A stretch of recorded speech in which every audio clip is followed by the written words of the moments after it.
ফ্রান্সের রাষ্ট্রদূতের সাথে দেশের রাজনৈতিক প্রেক্ষাপট নিয়ে আলোচনা হয়েছে বলে জানিয়েছেন দলের স্থায়ী কমিটির সদস্য আমির খসরু মাহমুদ চৌধুরী। এদিকে আইনশৃঙ্খলা পরিস্থিতি নিয়ন্ত্রণ করতে স্বরাষ্ট্র উপদেষ্টাকে দ্রুত ব্যবস্থা নেওয়ার আহ্বান জানিয়েছে বিএনপির নেতারা। রাজধানীতে আলাদা অনুষ্ঠানে তারা এসব কথা বলেন। আরো জানাচ্ছেন মোবাশ্বের আহমদ।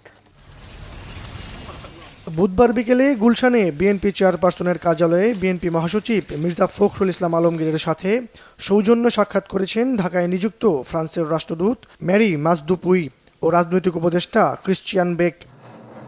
ফ্রান্সের রাষ্ট্রদূতের এই সৌজন্য সাক্ষাতে আরও উপস্থিত ছিলেন বিএনপির স্থায়ী কমিটির সদস্য আমির খসরু মাহমুদ চৌধুরী ও চেয়ারপারসনের পররাষ্ট্র নীতি বিষয়ক বিশেষ সহযোগী উপদেষ্টা কমিটির সদস্য শামা ওবায়েদ। বৈঠক শেষে আমির খসরু মাহমুদ সাংবাদিকদের জানান, ফ্রান্সের রাষ্ট্রদূতের সাথে দেশের রাজনৈতিক প্রেক্ষাপট নিয়ে আলোচনা হয়েছে। সরকারকে আপাতত নির্বাচনমুখী কাজ করতে হবে। আমরা বলেছি, যেটা আমরা সবসময় বলি, জনগণ নির্বাচনের অপেক্ষায় আছে, ভোট দেওয়ার অপেক্ষায় আছে, যেটা সবাই বলে। এবং এটা তো একটা জনমত, মানুষ ভোট দিয়ে তাদের সরকার নির্বাচিত করতে চায়।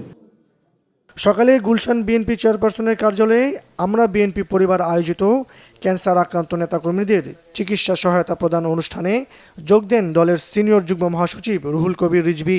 বলেন, শেখ হাসিনার পতনের পর শান্তি ফিরে আসবে প্রত্যাশা ছিল সাধারণ মানুষের, তবে আইন শৃঙ্খলা অবনতির কারণে জনগণের সেই প্রত্যাশা পূরণ হয়নি। মাঠে যে ক্রাইমগুলো হচ্ছে, সমাজে যে ক্রাইমগুলো হচ্ছে, সেই ক্রাইমগুলো কেন দমন করা যাচ্ছে না? অনেকে বলছেন পুলিশ ঠিকমতো কাজ করছে না। তো স্বরাষ্ট্র উপদেষ্টার তো দায়িত্ব যে পুলিশ কেন কাজ করছে না সেটা দেখা, দ্রুত সেখানে পদক্ষেপ নেওয়া। তা এখন তো পাড়া মহল্লায় গডফাদার তৈরি হয়েছে, যারা মানে দেশের যারা শান্তিতে সুখে ভদ্রলোক সুশীল মানুষ যারা বসবাস করবে তারা আতঙ্কিত হয়ে পড়ছে।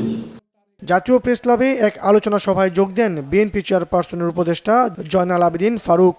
ডেভিল হান্টে বড় অপরাধীদের ধরতে স্বরাষ্ট্র উপদেষ্টার প্রতি আহ্বান জানান। দয়া করে সিন্ডিকেটকে এখনই গ্রেফতার করুন। আবার নতুন সিন্ডিকেট হবে, আবার আপনার বদনাম শুরু করবে। এটা তালবাহানা করে কিছু কিছু লোক যারা নির্বাচন চায় না তাদেরই ষড়যন্ত্রের অংশ হতে পারে বলে জনগণ মনে করে। অন্যদিকে বিডিআরকে কলঙ্কিত করতে স্বাধীনতার পর থেকেই চেষ্টা করা হয়েছিল বলে মন্তব্য করেছেন বিএনপি চেয়ারপারসনের উপদেষ্টা সৈয়দ মোয়াজ্জেম হোসেন আলাল। বুধবার শ্যামলী মানসিক স্বাস্থ্য হাসপাতাল মিলনায়তনে বিডিআর হত্যাকাণ্ডে শহীদ lieutenant colonel doctor Lutfar Rahman স্মারক বক্তব্য অনুষ্ঠানে তিনি এ মন্তব্য করেন। বারবার বলেছেন বিএনপি সম্পর্কে ক্যান্টনমেন্টে জন্ম নেওয়া দল, সামরিক ছাউনিতে বসে জন্ম নেওয়া দল। মানে ভাবটা হচ্ছে এই যে ক্যান্টনমেন্ট কিংবা সামরিক ছাউনি হচ্ছে একটা বোধহয় কি বলে গার্বেজ স্টেশন। এর থেকে বোঝা যায় সেনাবাহিনীর উপর একটি বিদ্বেষ আওয়ামী লীগের আগা গোড়া ছিল প্রথম থেকেই। মোবাশ্বের আহমেদ, বাংলা ভিশন, ঢাকা।